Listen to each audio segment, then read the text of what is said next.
Pendant longtemps, seul quelqu'un que vous connaissiez personnellement, ce qui était bien puisque la plupart des gens que vous rencontriez venaient de la même petite communauté. Mais au fur et à mesure que les villes ont pris de l'expansion, les choses sont devenues de plus en plus délicates. Les grands magasins ne pouvaient pas compter sur les employés pour reconnaître chaque client de visu. Les revendeurs ont commencé à utiliser des pièces de monnaie spéciales, des porte-clés personnalisés et même en 1928 des objets appelés charga plate sont apparus. Économe ou dépensier. L'argent, source majeure de tension dans un couple. La crypto-monnaie de Facebook sera-t-elle utile à l'Afrique? Les Kenyans prêtent à leur gouvernement montrant un à un vendeur et vous seriez heureux de sortir du magasin avec une brassée de marchandises que vous n'aviez pas encore payées. Le premier jeton qui a permis à quelqu'un d'obtenir du crédit non seulement d'un seul magasin, mais d'une gamme de magasins, le Chargit a été émis en 1947. Il lui permettait, et c'était habituellement lui, d'acheter de la nourriture et du carburant, de louer des chambres d'hôtel et de divertir ses clients dans un réseau de points de vente partout aux États-Unis. Et il a décollé. 35 000 personnes s'y sont inscrites la première année, l'entreprise s'étant empressée de faire accepter son produit dans les hôtels, les compagnies aériennes, les stations-service et les sociétés de location de voitures. Dans les années 1950 sont apparues les cartes de paiement American Express et les cartes de crédit mises en place par les banques. La carte Bank Amricard de Bank of America est devenue finalement Visa. Son rival, Mastercharge, est devenu Mastercard. L'un d'entre eux était le poulet et Eluf, les détaillants n'acceptaient pas les cartes en dehors d'une course importante de la part des consommateurs. Inversement, de nombreux clients ne pouvaient s'inscrire que si un grand nombre de détaillants les acceptaient.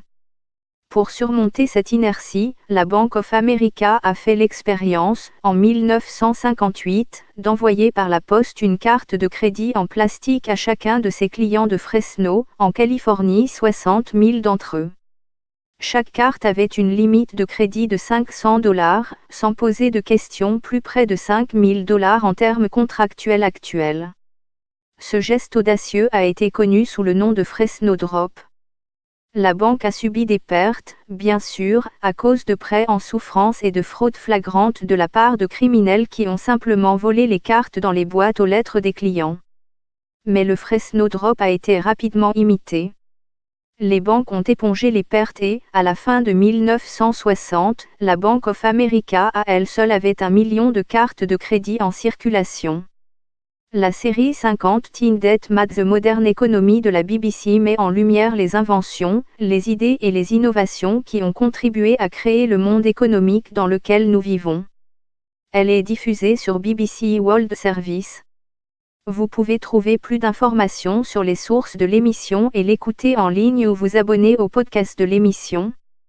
Les auditeurs étaient invités à voter pour la 51e chose qui a fait l'économie moderne à partir d'une liste restreinte de 6 inventions, le verre, le GPS, le crayon, l'irrigation, les feuilles de calcul et les cartes de crédit. L'autre problème était les désagréments à l'heure du paiement. Sortez une carte de crédit et le vendeur devra téléphoner à votre banque et discuter avec un caissier pour obtenir l'approbation avant la transaction. Mais les nouvelles technologies ont contribué à rendre le processus de dépense encore plus indolore pour le client. Le principal d'entre eux était la bande magnétique développée à l'origine au début des années 1960 par Forrest et Dorothée Parry pour être utilisée sur les cartes d'identité de la Confédération internationale de l'agriculture. Forrest était un ingénieur d'IBM qui est rentré chez lui un soir avec une carte plastique et des informations encodées sur une bande magnétique, essayant de trouver comment lier les deux. Sa femme Dorothée, qui était en train de repasser à l'époque, lui tendit le fer et lui dit d'essayer. La combinaison de la chaleur et de la pression a parfaitement fonctionné, et la bande magnétique est née. Grâce à la bandelette, vous pouvez maintenant glisser une carte Visa dans un magasin. Le magasin enverrait un message à sa banque, qui enverrait un message aux ordinateurs du réseau Visa, et les ordinateurs Visa enverraient un message à votre banque. Si votre banque était heureuse de vous faire confiance pour rembourser, personne d'autre n'avait à s'inquiéter. Les puces numériques sont passées à travers ces ordinateurs jusqu'au magasin, qui émettait un reçu et vous laissait sortir avec vos affaires. L'ensemble du processus n'a pris que quelques secondes. Ainsi, la carte de crédit s'est répandue partout et n'importe qui pouvait puiser dans un réseau de confiance qui était autrefois réservé aux membres d'une communauté plutôt élitiste. C'était un énorme changement culturel. Il n'était pas nécessaire de faire génuflexion auprès d'un directeur de banque pour un prêt et expliquer ce que vous vouliez en faire. Vous pouviez dépenser sur n'importe quoi et reporter la dette encore et encore jusqu'à ce que vous soyez prêt à payer à votre convenance, à condition de payer des taux d'intérêt qui pourraient facilement être de 20% ou 30%. Il y a quelques années, 2 chercheurs du MI, Drazen Prelec et Duncan Simester, ont fait une expérience pour vérifier si les cartes de crédit nous rendaient plus détendus au sujet de nos dépenses. Ils ont permis à 2 groupes de sujets d'enchérir lors d'une vente aux enchères pour acheter des billets pour des événements sportifs populaires. Ces billets avaient de la valeur, mais la valeur exacte n'était pas claire. On a dit à un groupe qu'il devait payer en argent comptant, mais ne vous inquiétez pas, il y avait un guichet automatique au coin de la rue s'il gagnait. L'autre groupe s'est fait dire que seul le paiement par carte de crédit serait accepté. La différence est frappante, le groupe de cartes de crédit a fait une offre nettement plus élevée pour les billets, plus de 2 fois plus élevée dans le cas d'un match particulièrement populaire. En Suède, seuls 20% des paiements dans les magasins sont effectués en espèces et seulement 1% des dépenses totales en valeur sont effectuées en espèces.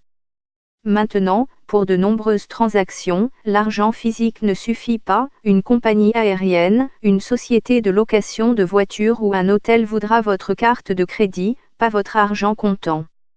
Le risque est qu'ils rendent tout simplement trop facile de dépenser de l'argent que nous n'avons pas nécessairement.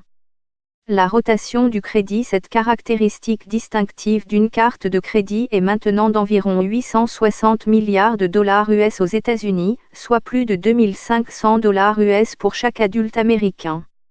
Et une étude récente du Fonds monétaire international a conclu que l'endettement des ménages, le type de carte de crédit qui facilite l'accumulation de dettes, était l'équivalent économique d'une ruée vers le sucre.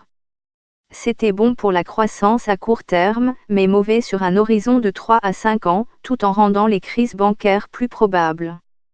Face à cette réalité, les sociétés émettrices de cartes de crédit mettent trop de crédit à la disposition de la plupart des gens, 9 Américains sur 10 ayant une carte de crédit sont d'accord. La plupart d'entre eux sont tout à fait d'accord. Pourtant, lorsqu'ils réfléchissent à leur propre carte, ils sont satisfaits. Nous ne nous faisons pas confiance pour utiliser ces puissants outils financiers de façon responsable, semble-t-il.